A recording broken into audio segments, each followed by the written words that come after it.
But before I call upon her, I would request our evaluator, Toastmaster Mohan, to read out the Hiraneka, congratulations, you are doing your project 10, the final project in CC Manual. Inspire your audience. The objectives are to inspire the audience by appealing to noble motives and challenging the audience to achieve a higher level of beliefs or achievement. Appeal to the audience needs and emotions using stories, anecdotes and quotes to add drama. Avoid using notes. Time at the time is 8 to 10 minutes. All the best, friends.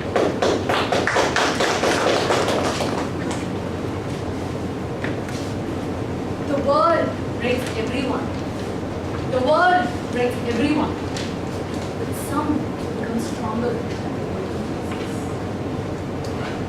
Said our wise old Ernest Hemingway in one of his beautiful poems. This is an embodiment of his words.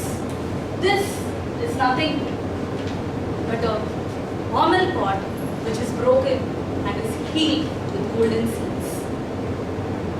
This Japanese art of kintsugi makes this pot more valuable and stronger than it was before. This Japanese art of kintsugi glorifies all the scarred personalities. Toastmaster of the day and all you beautiful kintsugi souls scarred by your own trials and tribulations. Good afternoon, everyone. How many of you here have emerged stronger after life's difficulties? How many of you here did not know how strong you are until being strong is the only choice you have? Today you see me raising my hand, but a few years back, that wouldn't have been the case. I wouldn't have even raised my hand. As a child, I was always an average performer, an average student, an average daughter. That too, in a place where there was a star performer who was good at everything, my own sister. In comparison to her, I was total average. In comparison to my neighbors, I was average. I was average in sports. I was average in dance. I was average everywhere. And I had no real friends. I was part of a big gang full of average performers. And never, not once in my life, I contributed anything significantly to my friends in that gang. Average, average, average. I was always an average. I got so comfortable being an average performer, an average student, an average daughter, that I refused to accept the opportunities that life was throwing at me to make me a better person. I let the opportunities slip my fingers. Because I was so, I did not want to leave my comfort zone. How many of you here felt at some point in your life that you will remain an average throughout? I did, yes, I did. I did not know the dire consequences until I was denied admission in the school that I aspired to join from another city. Sorry, we don't accept average scorers. That was school. That day, they made me realize how the world looks at average people. They made me wait for 3 long, painful days to give me admission. That too, they did after grudging so much about giving it. Even though I managed to get a seat in that coveted school, I was not very happy. It did nothing to boost my self-esteem. And to make matters worse, the next day, my classmates were discussing how they will become doctors and engineers from the best universities in India. Back then, to become a doctor or engineer, you either needed very rich parents or good schools. First option is anywhere ruled out for me. And although I wanted to become a doctor or an engineer, I did not know how to do it. I did not know how to come up in life. I did not know what life had in store for me. That day, I got to know. Second most fearful thing in the world is age. Any guesses on what's the most fearful thing in the world? being an average for the entire life. It is the fear of being an average in your entire life that's the worst fear in the world. And I had that fear. For a 16-year-old person, that was much more than what she did. My ego went through a worse beating when the term one results were announced. And I got to know that I was not just an average student, but one among the bottommost performers.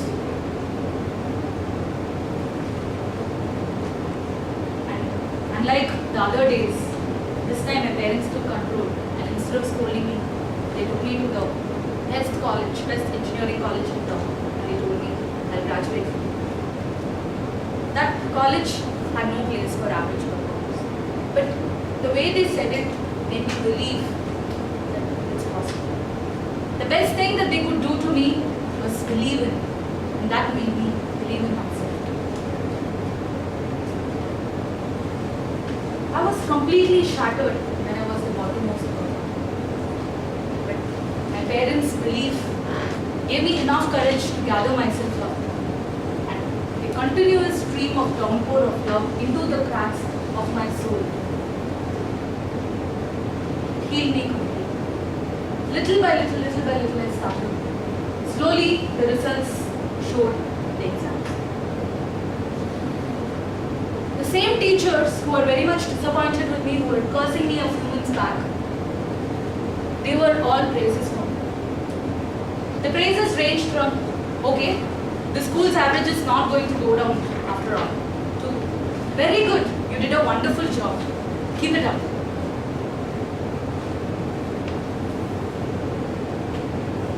And after a long time, I became a teacher's mentor.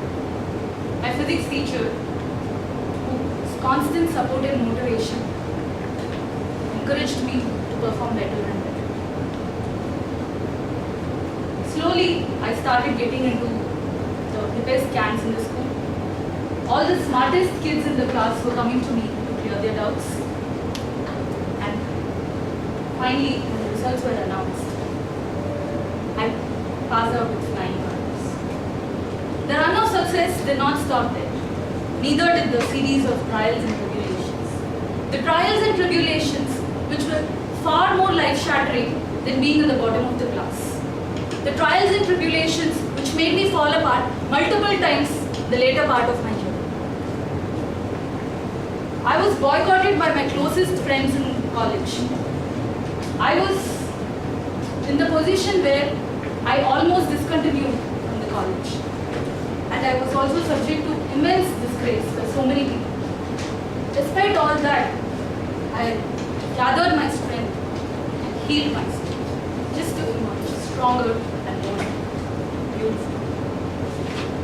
Beauty is not the physical appearance. Beauty is the beauty of the soul. Beauty is the beautiful intensity that I talk about.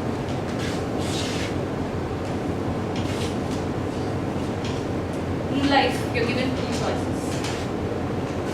When you are thrown a life-shattering, breaking incident, you're either allowed to give up and allow yourself to be broken, or you can gather yourself up and you can heal yourself. And not all times you'll have people pouring their golden love to your cracks. You need to love yourself enough to pour that golden love into your cracks and emerge more successful and stronger and better. I know I'm very scarred. My insides are scarred, my heart is scarred. But that doesn't stop me from recovering from the various trials and tribulations that I went through in my life. I still go through many trials and tribulations.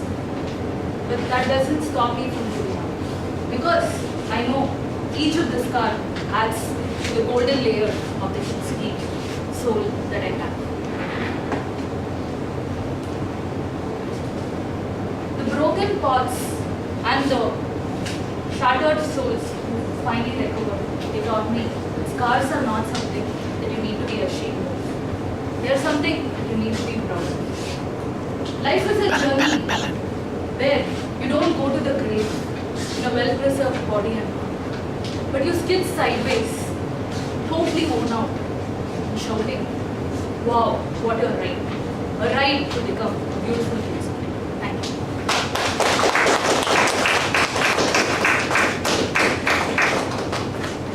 With this, the speech contest come to an end. A big round of applause for all the speakers.